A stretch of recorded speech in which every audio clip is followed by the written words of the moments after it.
Second chapter की starting हो रही है बायोलॉजिकल क्लासिफिकेशन। अब जितने भी धरती पर लिविंग ऑर्गेनिज्म हैं उन सबको क्लासीफाई करने की शुरुआत होने जा रही है। सिविलाइजेशन की शुरुआत से since the dawn of civilisation, सभ्यता की जब शुरुआत थी तब से साइंटिफिक टर्म्स तो नहीं थे पर बांटने की शुरुआत तभी हो चुकी थी। लेकिन क्लासिफिकेशन का जो क्राइटेरिया था वो बहुत ज़्यादा साइंटिफिक नहीं था। वो फूड, शेल्टर और क्लॉथिंग के बेस पर शुरू में डिवाइड किया गया था। बाद में चीज़ें बदली। एरिस्टोटल साहब वो पहले साइंटिस्ट हुए जिन्होंने लिविंग ऑर्गेनिज्म को दो पार्ट में डिवाइड किया, प्लांट और एनिमल। प्लांट में मार्फोलॉजी के अनुसार जब उन्होंने देखा कि कुछ प्लांट छोटे होते हैं, कुछ मीडियम के और कुछ बिल्कुल बड़े होते हैं, तो उन्होंने हर्ब, श्रब, ट्री, प्लांट को तीन पार्ट में डिवाइड किया। तो एरिस्टोटल साहब वो फर्स्ट साइंटिस्ट थे जिन्होंने लिविंग ऑर्गेनिज्म को दो पार्ट में डिवाइड किया, प्लांट और एनिमल।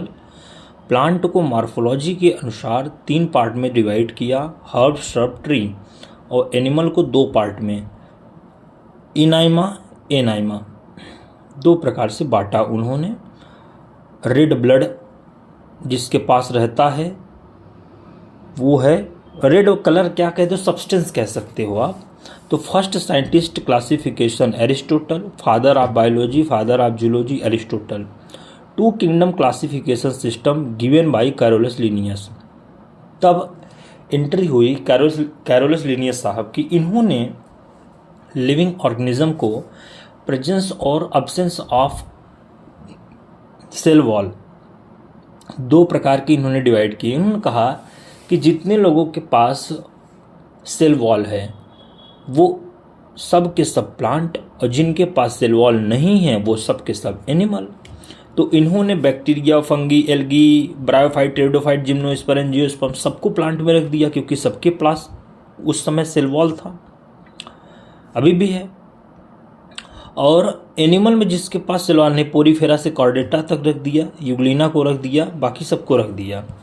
लेकिन प्रॉब्लम क्या हुई कि प्लांट में जिसको भी इन्होंने रखा, कैरोलस लिनियस साहब ने प्लांट में जिसको रखा उनकी कुछ लिमिटेशंस भी थी। रख तो दिया इन्होंने बट लिमिटेशंस क्या थी कि this system did not distinguish between eukaryote, prokaryote, multicellular, unicellular, photosynthetic green algae और नॉन फोटोसिंथेटिक फंगी। इन सब को उठा के प्लांट में रख दिया जो कि सही नहीं है। किसी प्रोकैरियोट का फीचर यूकैरियोट से कैसे मैच हो सकता है? यूनिसेलुलर का मल्टीसेलुलर से अलग है, फोटोसिंथेटिक का नॉन फोटोसिंथेटिक से अलग है। इसलिए इनकी जो सिस्टम थी, तो शुरुआती में कोई बोलने वाला तो था नहीं या कोई साइंटिस्ट की एंट्री हुई नहीं थी, जिसकी वजह से बहुत लॉन्ग टाइम तक इनकी सिस्टम को माना गया। इस बात को बहुत लॉन्ग टाइम तक माना गया क्योंकि कोई साइंटिस्ट नहीं था जो इनकी बात का काट रख सके। फिर कुछ टाइम बाद एंट्री होती है आर.एच. व्हिटकर साहब की। सिर्फ एनसीईआरटी को कवर कर रहे हैं इसमें। क्लास का पढ़ाने का तरीका अलग होता है, सिर्फ समरी है सुनने के लिए। पढ़ने पढ़ाने का तरीका अलग होता है हमारा। तो एक साइंटिस्ट की एंट्री हुई जिनका नाम था आर.एच. व्हिटकर। आर.एच. व्हिटकर साहब ने कुछ बेस बनाए। वैसे मैं पीसीएम रट ये आपको क्लास में सिखाता हूँ कि phylogenetic, evolutionary relationship, cell structure, mode of nutrition, body organisation, reproduction, 5 kingdom classification जिन्होंने दिया, ये यही बेस था उनका कि इस बेस पर बाकी सारी लिविंग ऑर्गेनिज्म को उन्होंने डिवाइड कर दिया। और अगर आगे भी डिवाइड होगा तो बेस सिर्फ बदलता जाएगा। अब 5 प्रकार की लिविंग ऑर्गेनिज्म को, प्रोकैरियोट, यूकैरियोट, 5 प्रकार के लिविंग ऑर्गेनिज्म को Monera, protista, fungi, plant, animalia में से मोनेरा इज अ प्रोकैरियोट, बाकी बचे सब के सब यूकैरियोट हैं। मोनेरा की cell wall cellulosic polysaccharide amino acid की बनी होती है। प्रोटिस्टा के अंदर क्राइसोफाइट डायनोफ्लैजिलेट में प्रेजेंट होती है। फंगी के अंदर प्रेजेंट होती है काइटिन की, और प्लांट के अंदर जो सेल वॉल है वो सेलुलोजिक सेल वॉल है, एनिमल में एब्सेंट होता है। अब मोनेरा अगर प्रोकैरियोट है तो जाहिर सी बात है कि उसमें न्यूक्लियर मेम्ब्रेन एब्सेंट है, बाकी बचे सब यूकैरियोट है तो सबके अंदर न्यूक्लियर मेम्ब्रेन प्रेजेंट है। अब बॉडी ऑर्गेनाइजेशन की बात करते हैं। बॉडी ऑर्गेनाइजेशन में मोनेरा सेलुलर होता है, प्रोटिस्टा सेलुलर होता है, फंगी मल्टीसेलुलर लूज टिश्यू, और प्लांट टिश्यू ऑर्गन, और एनिमल टिश्यू ऑर्गन सिस्टम। अब मोड ऑफ न्यूट्रिशन में दो प्रकार के मोड होते हैं, ऑटोट्रॉपिक हेटेरोट्रॉपिक। जो अपना स्वयं का खाना बनाते हैं उनको ऑटोट्रॉपिक कहते हैं, जो किसी दूसरे लिविंग ऑर्गेनिज्म पर डिपेंड है वो हेटेरोट्रॉपिक से हैं, या नॉन लिविंग पर भी डिपेंड है खाने के लिए डेट्राइटस मटेरियल तो भी वो हेटेरोट्रॉप्स ही कहलाएंगे। ऑटोट्रॉप्स भी दो प्रकार के होते हैं, photo autotrophs, chemo autotrophs. Photo autotrophs वो होते हैं जो अपना खाना बनाने के लिए सनलाइट का यूज करते हैं, और कीमो ऑटोट्रॉप वो हैं जो अपना खाना बनाने के लिए केमिकल का यूज करते हैं, मिट्टी से निकाल के खाने के लिए। इन बातों के बाद हमारा जो सबसे पहला ग्रुप आता है वो आता है मोनेरा। मोनेरा में बात याद रखना कि bacteria are the sole member of the kingdom Monera. आत्मा है बैक्टीरिया, मोनेरा का आत्मा है। अगर तुम एक हैंडफुल सॉइल लोगे, एक मुट्ठी मिट्टी लोगे, तो उसके अंदर हजारों बैक्टीरिया पाई जाती हैं। बैक्टीरिया एक्सट्रीम हैबिटाट्स के अंदर पाए जाते हैं, जैसे hot spring, desert, deep sea ocean, snow. Bacteria shape के आधार पर 4 प्रकार के होते हैं, कोकस, बैसिलस, स्पाइरलम, विब्रियम। ठीक, एक बार फिर से, coccus rod shape, coccus plural में कोकाई बोलते हैं जो कि स्पेरिकल होता है। बेसिलस रॉड शेप है, बेसिलाई बोलते हैं। कॉमा शेप विब्रियम विब्रियो होता है। स्पाइरलम स्पाइरला होता है। शेप के आधार पर 4 प्रकार के होते हैं, कोकस स्पेरिकल होता है, bacillus rod shape, spirillum spiral shape, विब्रियम comma shape होता है। अब अगर इनके हैबिटाट की बात की जाए, ये कॉस्मोपॉलिटेरियन है, मतलब ऐसा कोई जगह नहीं है। अरे यार बेटा, hot spring, desert, deep sea ocean, snow, अगर सब कुछ तुमने बोल दिया, मिट्टी के ऊपर, पानी के अंदर, डेजर्ट के अंदर, डीप सी ओशियन, दुनिया भर की सारी जगह का नाम बोल दिया, तो कॉस्मोपॉलिटियन तो बोलना ही पड़ेगा ना, जो सर्वव्यापी हो, जो हर जगह पाया जाता हो, वाटर में, सॉइल में, एयर में। हार्श हैबिटाट में ये सरवाइव कर लेते हैं, मतलब गर्म झरने के पानी में। मैंने क्लास में भी कई बार इस चीज़ का डिस्कस किया है कि ये गर्म झरने के पानी में, एकदम खौलते हुए पानी में ये रह सकते हैं, बिल्कुल ठंडी जगह पर भी ये रह सकते हैं। तो एसिडिक मीडियम हो, बेसिक मीडियम हो, एनारोबिक मीडियम हो, bacteria so extensively metabolic diversity. ध्यान रखना, सिंपल स्ट्रक्चर होता है पर मेटाबॉलिक डाइवर्सिटी इनमें खूब पाई जाती है। ये आया हुआ नीट का क्वेश्चन भी है, ध्यान से सुन लेना। बॉडी सिंपल होती है बट मेटाबॉलिक डाइवर्सिटी सबसे ज़्यादा बैक्टीरिया की होती है। Bacteria as a group so the most extensive diversity. Bacteria structure is a very similar, they very complex in a behaviour. इसके हिसाब से बात हुई। अब बैक्टीरिया को 2 प्रकार से डिवाइड किया गया है।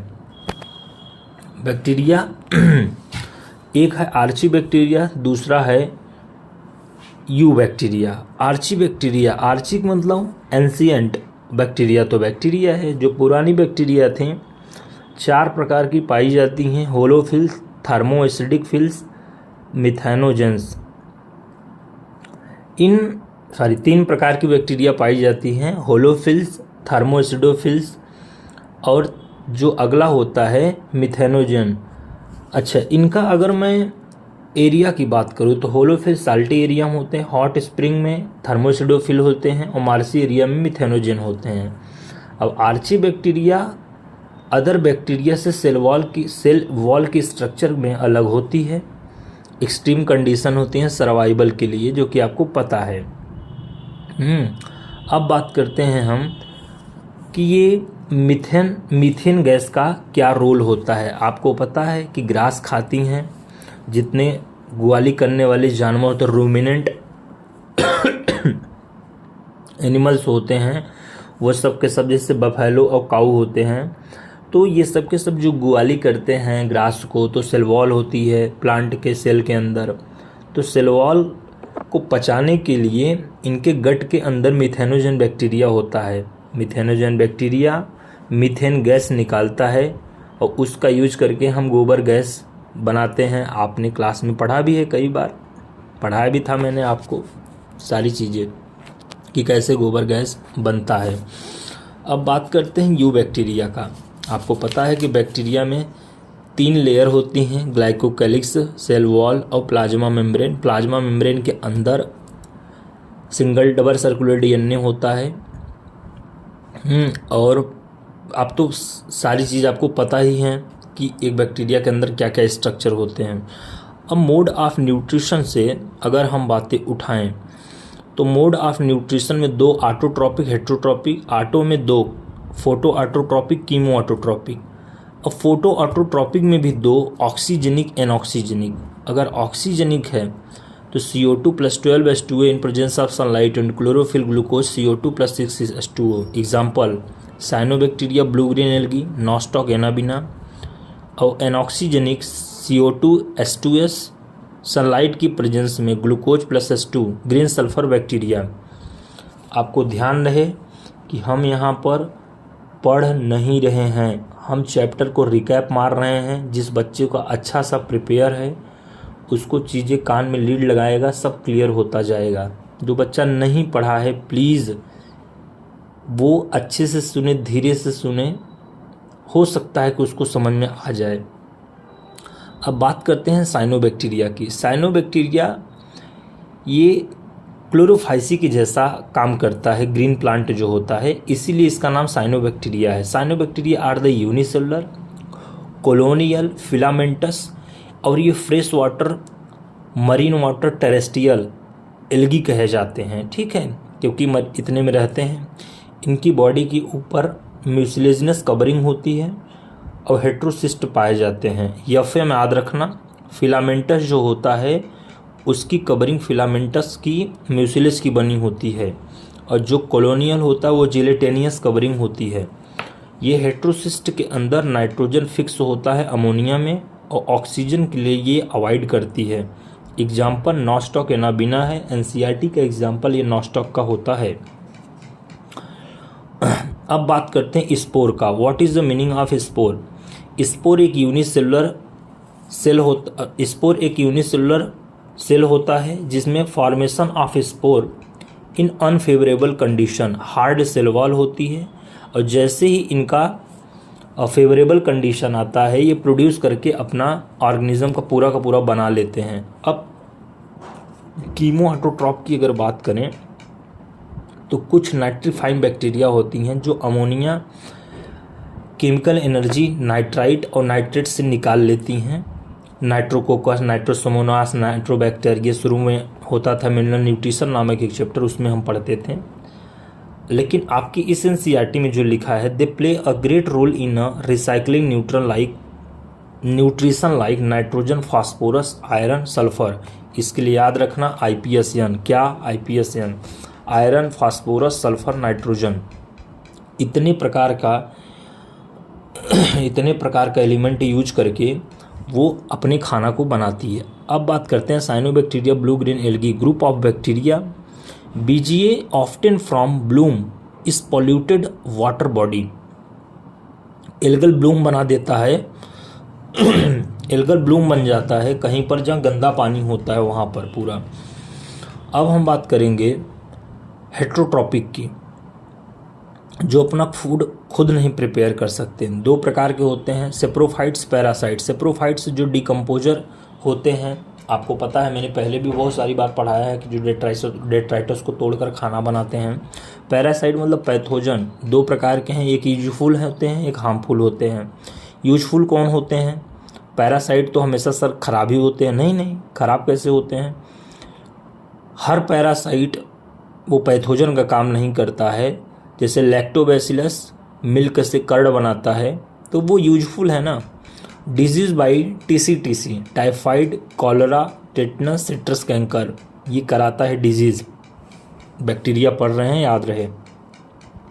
टाइप ऑफ रिप्रोडक्शन 3 प्रकार का होता है, vegetative, asexual, sexual. Vegetative Escherichia coli bacteria, asexual formation of spore, और सेक्सुअल में प्रिमिटिव ऑफ सेक्सुअल रिप्रोडक्शन, जो कि बाइनरी फिजन होता है।